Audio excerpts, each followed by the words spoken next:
जब तक हिरन अपना इतिहास खुद नहीं लिखेंगे जब तक हिरन अपना इतिहास खुद नहीं लिखेंगे तब तक हिरनों के इतिहास में शिकारियों की शौर्य गाथाएँ गाई जाती रहेगी। तो दोस्तों, आप अपना इतिहास खुद लिखने के लिए तैयार हो जाओ। ऐसा संघर्ष करो कि दुनिया आपका इतिहास लिखे। नमस्कार दोस्तों, गुड इवनिंग, राम राम। आप सभी का आपके अपने यूट्यूब चैनल जीके विद देव गुजर में हार्दिक स्वागत है। दोस्तों, अभी हम राजस्थान की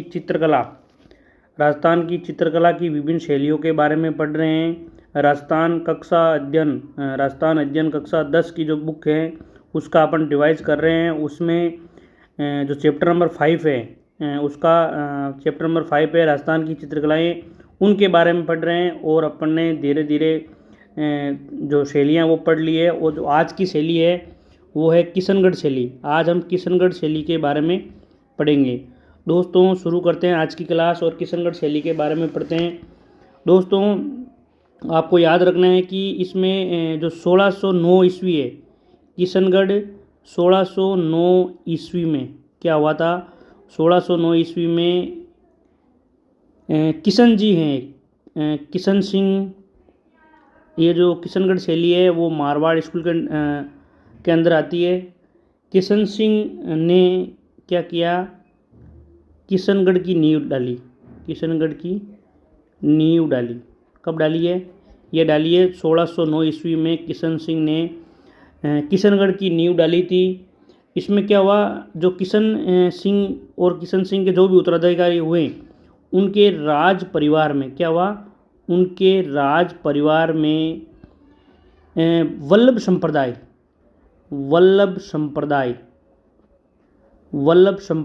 का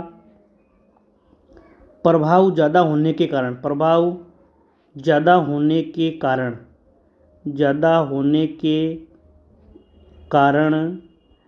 जो किशनगढ़ का राज परिवार है उसमें राज परिवार में वल्लभ संप्रदाय का प्रभाव ज़्यादा होने के कारण यहाँ की जो चित्रकला है किशनगढ़ की चित्रकला पे क्या हुआ, किशनगढ़ की चित्रकला पे राधा कृष्ण जी, वल्लभ संप्रदाय राधा कृष्ण जी की पूजा करते हैं।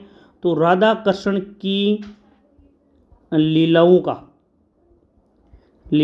का साकार स्वरूप का चित्रण ज़्यादा हुआ है। ये बातें आपको ध्यान रखनी है कि 1609 ईस्वी में सबसे पहले किशन सिंह ने किशनगढ़ की नींव डाली थी।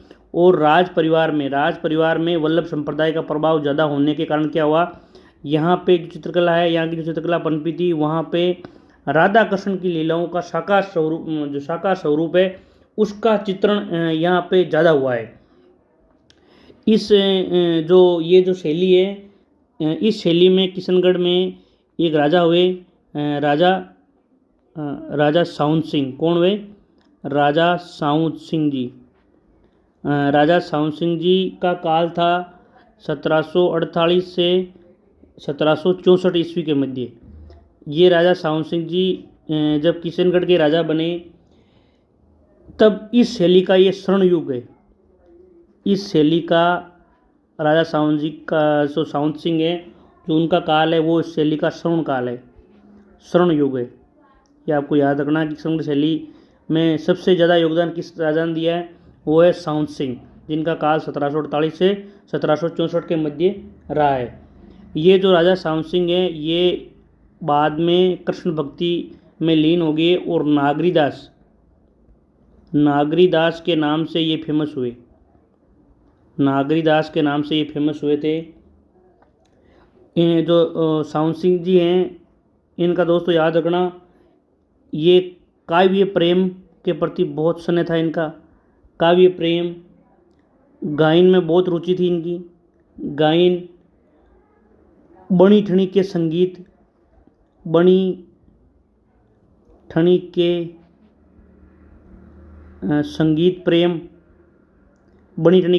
प्रेम। और देखो, साउंत सिंह जी का खुद का काव्य के प्रति बहुत प्रेम था, गायन में रुचि थी और संगीत में बहुत प्रेम था। और इनके साथ में प्लस क्या हो गया, इनके साथ में प्लस हो गया एक बहुत ही शानदार कलाकार था इस टाइम पे, बहुत ही शानदार कलाकार था मोर ध्वज। क्या नाम था उसका, मोर ध्वज निहालचंद। इस कलाकार का नाम याद रखना आप दोस्तों, मोरचंद निहालचंद नाम का एक कलाकार था। इस कलाकार और इस सामंत सिंह की वजह से ये शैली जो किशनगढ़ शैली है अपने चरम उत्कर्ष पर पहुंची, चरम उत्कर्ष पर पहुंची थी इनके टाइम में। राजा सामंत सिंह जी काव्य के प्रति प्रेम, गायन में रुचि और संगीत में रुचि, प्लस एक कलाकार ऐसा हुआ इनके टाइम में मोर ध्वज निहालचंद, इन दोनों ने मिलकर इस शैली को अपने चरम उत्कर्ष पर पहुंचाया दोस्तों। मैं बनी ठनी की बात करता हूं दोस्तों। जो बनी ठनी है, बनी ठनी के बारे में आपको याद रखना है। बनी ठनी, बनी ठनी के बारे में आपको याद रखना, इसको भारत की मोनालिसा कहा जाता है। क्या कहा जाता है, भारत की मोनालिसा, भारत की मोनालिसा कहा जाता है। और सबसे पहले ये बात किसने कही, एरिक डिक्सन ने।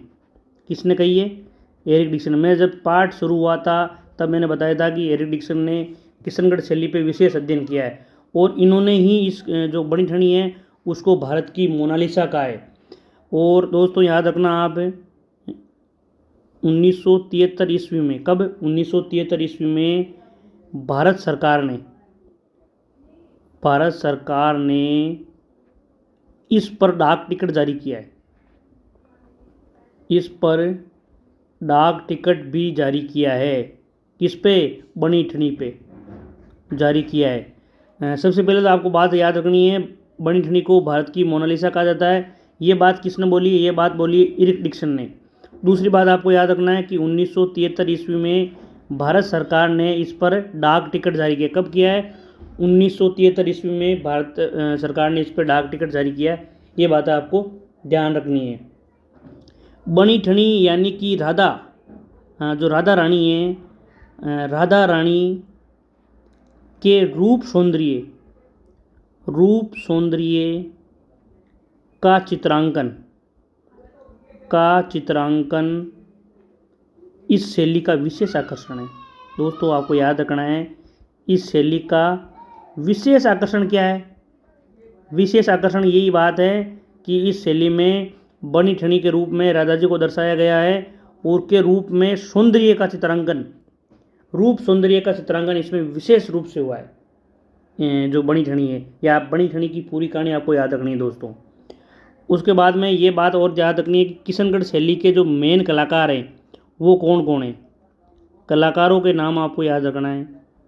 बनी ठनी के कलाकार कौन कौन हैं, सबसे नाम पहले आता है नानक राम का। कौन है, नानक राम। उसके बाद में नानक राम बाद सीताराम, सीताराम के बाद में सूरध्वज। कौन है, सूरध्वज। उसके बाद में मूलराज। उसके बाद में मोर ध्वज निहालचंद। ये तो इनको तो आप जानते ही हो, सावंत सिंह के टाइम पे थे ये, सावंत सिंह के टाइम में।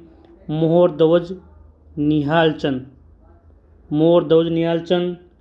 बदन सिंह, ये नाम आपको याद रखना है, बदन सिंह। रामनाथ, सवाई राम, लाडली दास।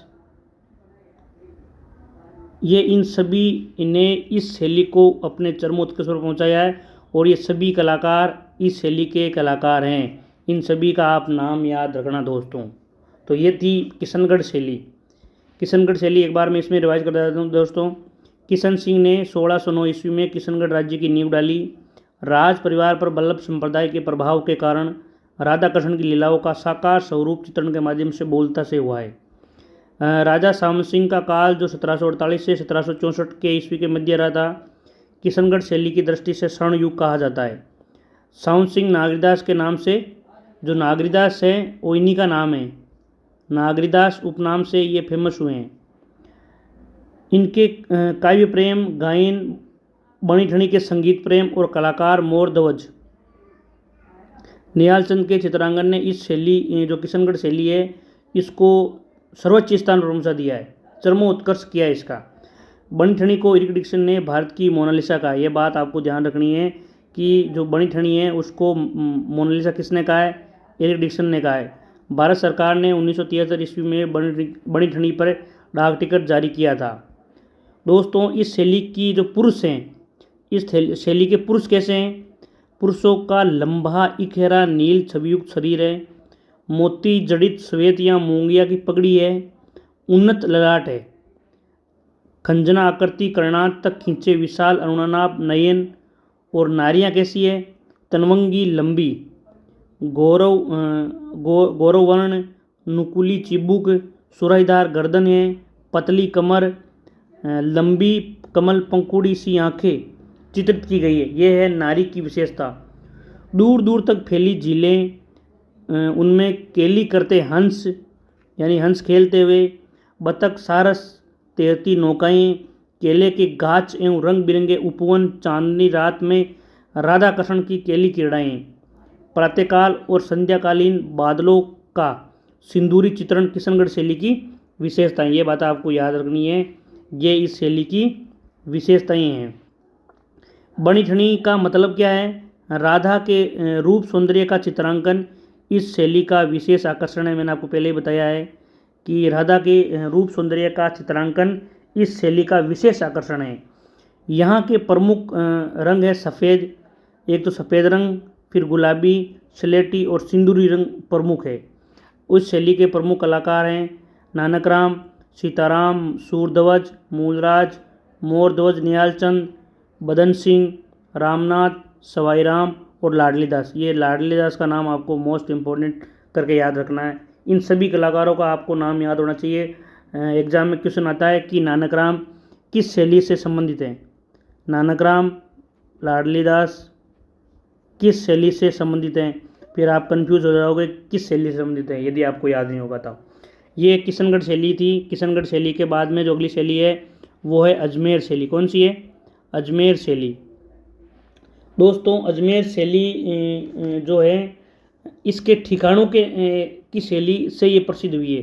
देखो दोस्तों, जो इसका ठिकाना है बिनाई, सांवर, सांवर के बाद में मसूदा, जूनिया, ये ठिकाने हैं। बिनाई, बिनाई के बाद में सांवर, मसूदा, जूनिया ठिकानों में क्या हुआ था? इन ठिकानों में ये शैली बहुत ही विकसित हुई है, समृद्ध परंपरा रही है इस शैली की। बिनाई, सांवर, मसूदा, जूनिया ठिकानों में इस शैली की विशेषता यही है कि इन सभी ने मिलकर अजमेर शैली का विकास किया है। किस शैली का विकास किया है? अजमेर शैली का विकास किया है। दोस्तों जो जूनिया का चांद है, जूनिया का एक कलाकार है चांद नाम का। क्या नाम है उसका? चांद है। इसने राजा पाबूजी, चांद ने क्या किया? राजा पाबूजी का एक चित्र बनाया, बहुत ही शानदार। राजा पाबूजी का एक चित्र बनाया था इसने 1698 में। कब बनाया है? 1698 में। किसका चित्र है? राजा पाबूजी का चित्र है। ये व्यक्ति चित्र का, दोस्तों इसको याद रखना आपको, व्यक्ति चित्र का बहुत ही सुंदर उदाहरण है ये चित्र राजा बाबूजी का। किसी व्यक्ति का बहुत ही शानदार चित्र सबसे अच्छा बनाया है चांद ने। कहाँ का था ये? जूनिया का। और इसी चांद ने हिंदू धर्म, मुस्लिम धर्म और ईसाई धर्म, इन सभी धर्मों के लिए बराबर चित्रांकन किया है दोस्तों। और आपको ये भी ध्यान रखना है कि जो राजा बाबूजी का चित्र है, राजा बाबूजी का जो चित्र है वो व्यक्ति चित्र की श्रेणी में बहुत ही सुंदर है और ये चांद के द्वारा बनाया गया है। और ये चांद कहाँ का है? ये चांद है जूनिया का। ये बात आपको ध्यान रखनी है दोस्तों।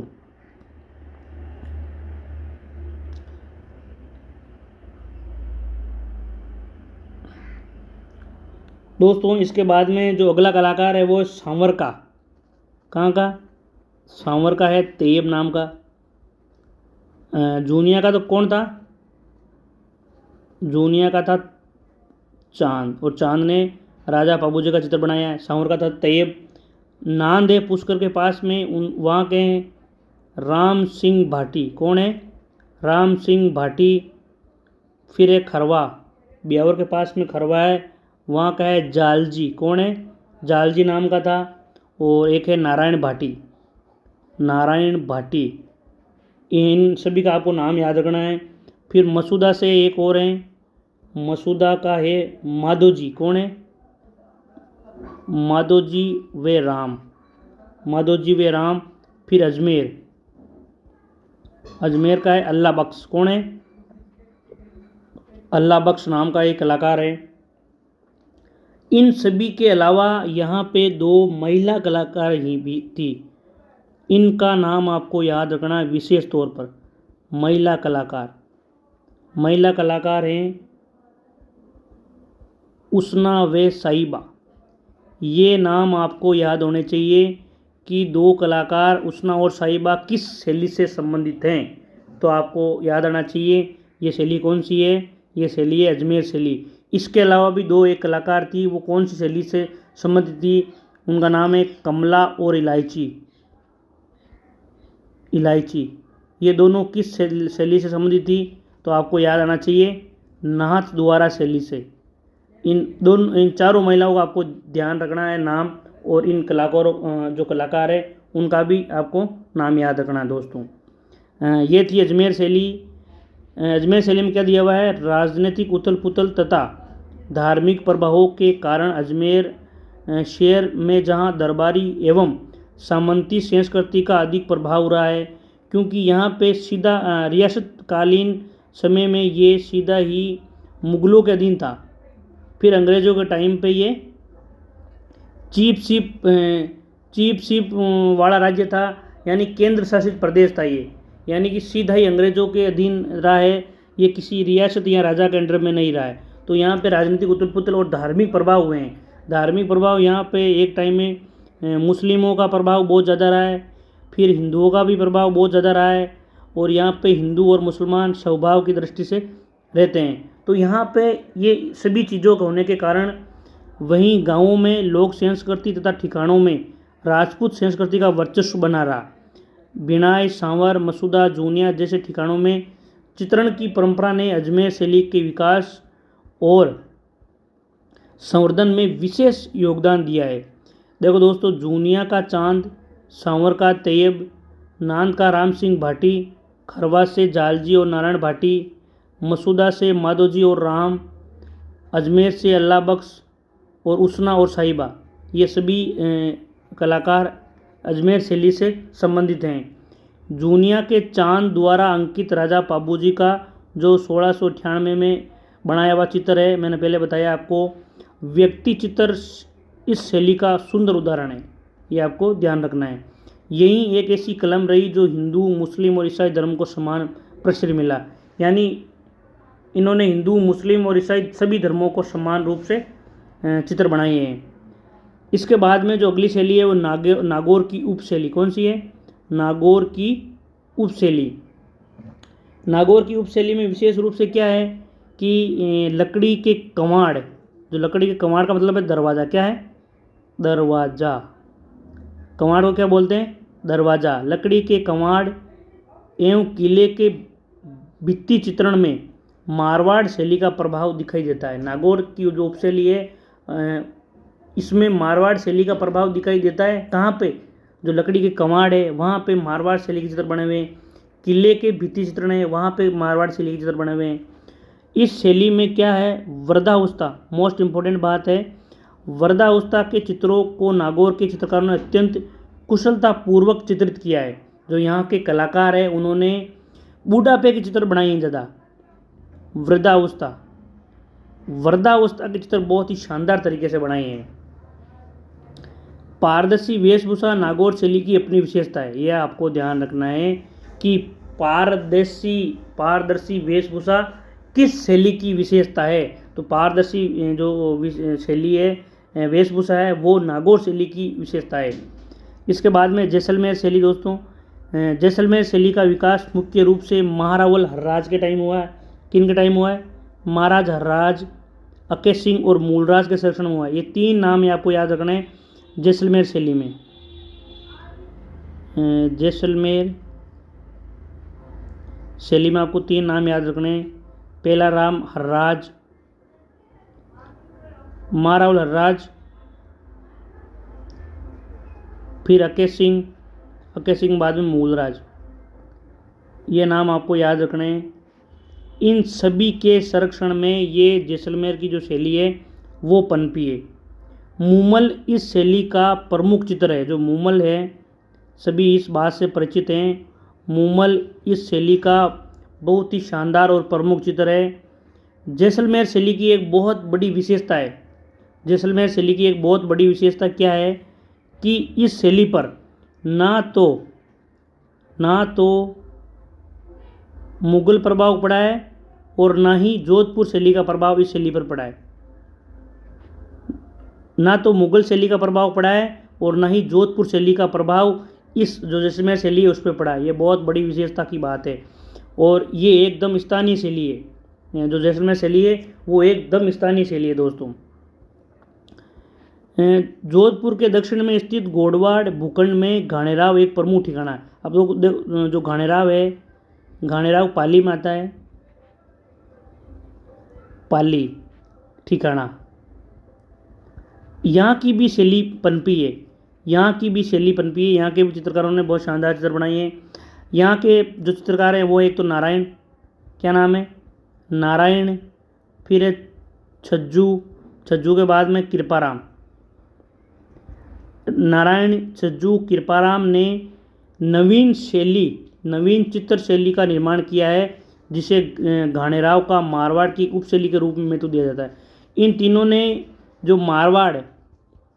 मारवाड़ की शैली थी उससे अलग ही एक शैली को रूप दिया है। उसको घाणेराव की शैली की कहा जाता है, घाणेराव ठिकाने की शैली कहा जाता है।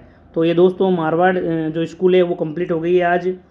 उसके बाद में जो कल की क्लास होगी वहाँ कल की क्लास में हाड़ौती शैली के बारे में पढ़ेंगे। जो कल की क्लास होगी दोस्तों वहाँ पे अपन हाड़ौती शैली के बारे में पढ़ेंगे। तो दोस्तों आप इसी तरह इस क्लास को एंजॉय करते रहें, क्लास का आनंद लेते रहें और आप सीखते रहें। यदि आप इस चैनल पे नए हो तो चैनल को सब्सक्राइब जरूर करना दोस्तों, चैनल को सब्सक्राइब जरूर करना। यदि आपको वीडियो पसंद आ रहा है तो लाइक शेयर कमेंट जरूर करें दोस्तों। इन क्लासेस को आप ज़्यादा से ज़्यादा शेयर करें, ज़्यादा से ज़्यादा दोस्तों को पास भेजें। और विशेष तौर पर एक बात बताऊं आपको मैं, मेरा जो टेलीग्राम चैनल है, टेलीग्राम चैनल का लिंक मैं डिस्क्रिप्शन है उस वहाँ पे पिन कर दूँगा। वहाँ से आप इस टेलीग्राम चैनल को ज्वाइन करना।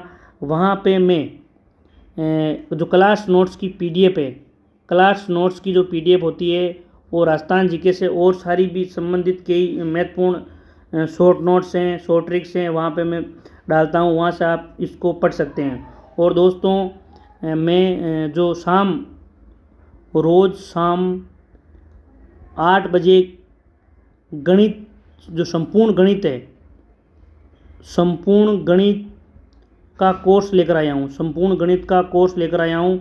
उसमें मैं अभी प्रतिशत जो प्रश्नावली है उसको पढ़ा रहा हूँ। आप वहाँ जो शाम 8 बजे की क्लास है वहाँ भी जाकर आप गणित को पढ़ सकते हैं। और दोस्तों ये गणित आने वाले CAT एग्ज़ाम में, CAT, RS प्री,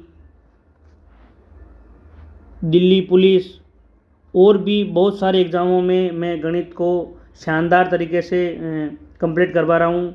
आप रोज़ाना 8 बजे गणित की क्लास भी ले सकते हैं दोस्तों। इसी के साथ राम राम, नमस्कार, थैंक यू दोस्तों।